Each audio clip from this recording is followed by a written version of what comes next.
Légumes, plantes et fruits maintenant sur ce plateau. Si vous n'avez pas la main verte, si vous n'avez pas forcément de place chez vous, eh bien, sachez que c'est quand même possible de faire quelque chose et d'arriver à faire pousser des choses. Bonjour Olivier. Bonjour. Botaniste.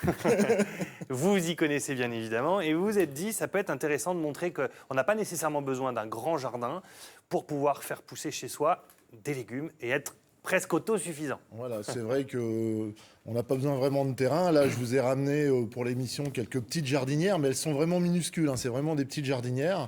Alors là, devant moi, par exemple, j'ai la salade qu'on appelle la salade à couper. Là, j'ai mélangé plusieurs variétés de salades. J'ai mis de la laitue, de la chicorée, de la scarole. Ce sont ce qu'on appelle, on va aller voir à l'image, des jeunes pousses. Des jeunes pousses, voilà. Et vous voyez, là, déjà, elle est déjà pratiquement à recouper, on va dire. Parce que je l'ai déjà mangé il y a 8 jours. Ah oui. Il y a 8 jours. Là, on l'a dans un jardin. Là, je l'ai mangé il y a 8 jours.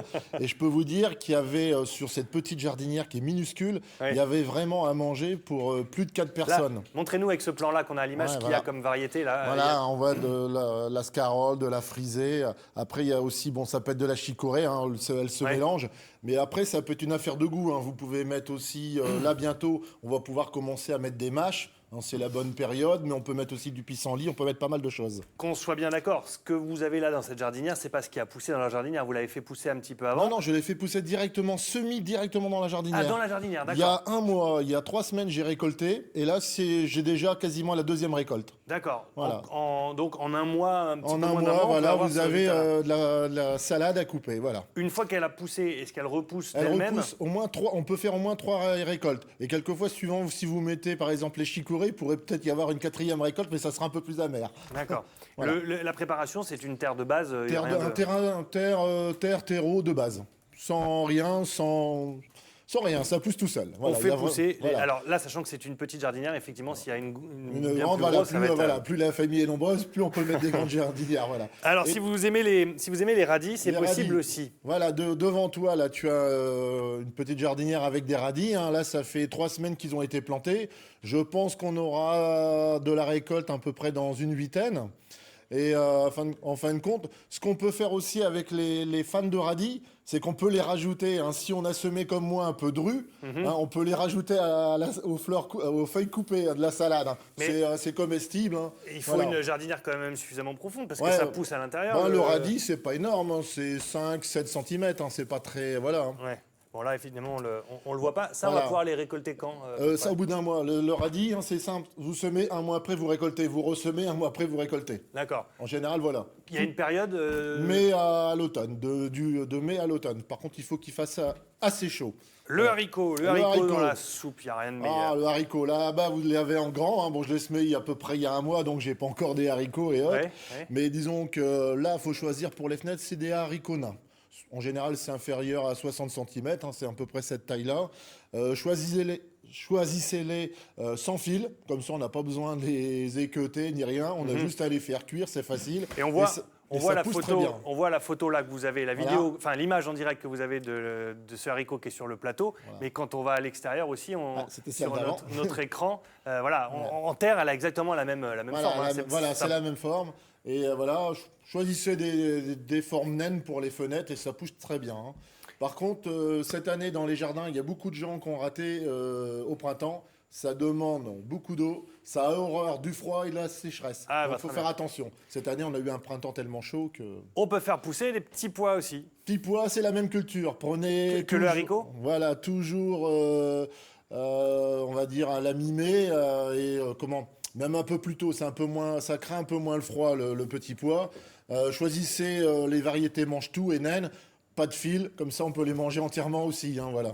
La tomate cerise, ça c'est le truc qui a Voilà, le plus de la succès, tomate évidemment. cerise, voilà. Alors les tomates cerises, pourquoi je mets les tomates cerises? On peut les mettre en pot et sur les fenêtres. La tomate cerise est moins grande, donc on peut la mettre en fenêtre, tout ça. Alors là, faut pas, surtout ne pas arroser le feuillage. Pour les débutants, jamais arroser le feuillage. Ça donne des maladies. Et puis là, on peut voir aux haricots, par exemple, ou aux petits pois, on peut aussi pailler. Moi, je paille. Sur le plateau, on voit bien, c'est paillé à la base. On peut pailler et ça évite de trop arroser et c'est très bon pour la plante. Par contre, je t'ai ramené un petit fruit qui est proche de la tomate. Fais attention, ça pique un peu. Qu'est-ce qui Non, il y a pique? de- C'est allez, au goût ou... Laissez pas là en dessous. Non, non, c'est pas le fruit est très bon, c'est sucré. C'est très sucré, hein. C'est une petite tomate qu'on pourrait l'appeler comme ça, un petit fruit, c'est sucré, mais en fin de compte, c'est de la morelle de Balbi, qui est très proche de la tomate. En fin de compte, c'est entre la tomate et le litchi. Cette année, un peu moins sucré parce qu'on a eu une arrière-saison un peu humide, donc c'est moins sucré que l'année dernière, mais c'est très bon, hein. C'est un goût de groseille sucré, plus Oui, sucré. plus sucré, voilà, c'est ça, c'est très sucré, hein. Bah, merci. Je peux finir. Ça, tu peux finir. Je vais pas aller aux toilettes dans 2 minutes, c'est bon? Pas de danger, c'est Impeccable. un excellent fruit. Ok, merci beaucoup Olivier. Anne-Sophie, justement, elle suit cette chronique avec attention parce que je vous apporte un petit quiz comme ça. Mais toutes les photos que vous voyez défiler dans l'écran qui est là, c'est Anne-Sophie qui les fait défiler en direct. Elle suit parfaitement le cours de notre interview. Oh oui, vous avez raison. Je viens de pas vous entendre pendant 3 minutes. C'était formidable. Bah ça, c'est un autre problème alors. Anne-Sophie, réaction sur Internet. J'ai une petite question.